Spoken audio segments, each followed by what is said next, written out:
Hello' everyone, কি খবৰ? আশা কৰোঁ সকলো ভালে আছে। মই বাৰু ভালে নাই, মোৰ গা বহুত বেয়া ইমান কেইদিন, পূৰা জ্বৰ চৰ্দি, কৰোণা হোৱা নাই আৰু দেই। তাৰপিছত এতিয়া মই শাওনৰ মাহটো আপোনাৰ একমাহ পূৰা পালিলোঁ।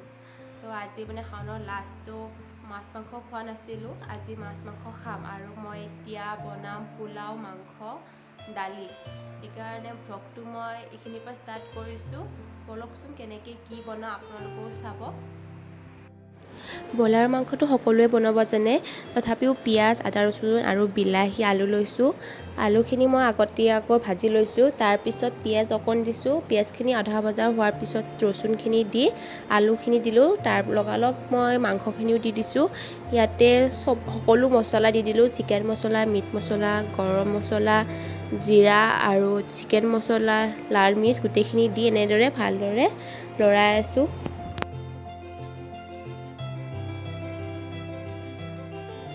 আপোনালোকক দেখাবলগীয়া তেনেকুৱা বিশেষ একো নাইয়ে, যিহেতু মই ঘৰতে আছোঁ, ক'তো ওলাই যোৱা নাই। ঘৰৰ পৰা ক'ৰবাত ওলাই গ'লে বাৰু নিশ্চয় মই ভাল ভিডিঅ' বনাম। যিহেতু মই ঘৰতে আছোঁ, এনেকুৱা ধৰণৰ ভিডিঅ' কিছুমান দিবলৈ মই চেষ্টা কৰিম।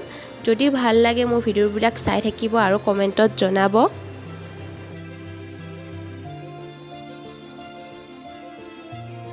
এনেকৈ ভাজি থকাৰ পিছত মই গৰম পানী দি মাংসখিনি এনেকৈ উতলাই বন্ধ কৰি দি দিছোঁ। মোৰ মাংস আৰু দালি বনোৱা হৈ গ'ল। এতিয়া মই পোলাও বনাওঁ। এতিয়া আপোনালোকক মই পোলাও বনোৱা ৰেচিপিটো দেখাম।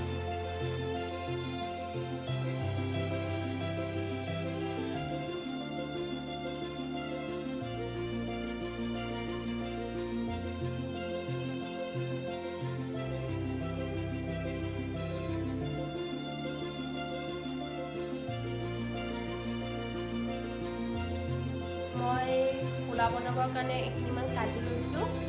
তাৰপিছত খিচমিচ আধা দিম, মই নতুনকৈ আনিছোঁ, ওলাই যায়।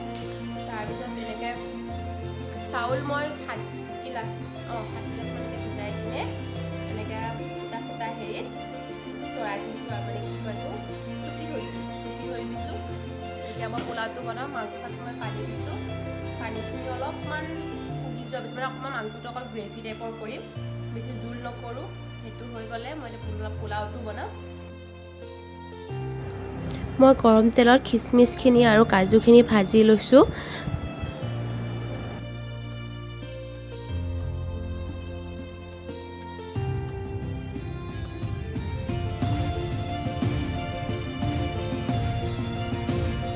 গৰম তেলত মই তেজপাতখিনি দি দিছোঁ, পিঁয়াজো দি দিছোঁ, ইয়াত অলপমান চেনি দি দিছোঁ। তাৰপিছত এনেদৰে ভাজি থকাৰ পিছত মই ইয়াতে চাউলখিনি দি এনেকৈ লৰাই থাকিম আৰু ইয়াতে অলপমান হালধি দি দিছোঁ আৰু নিমখ অকণমান দি দিছোঁ।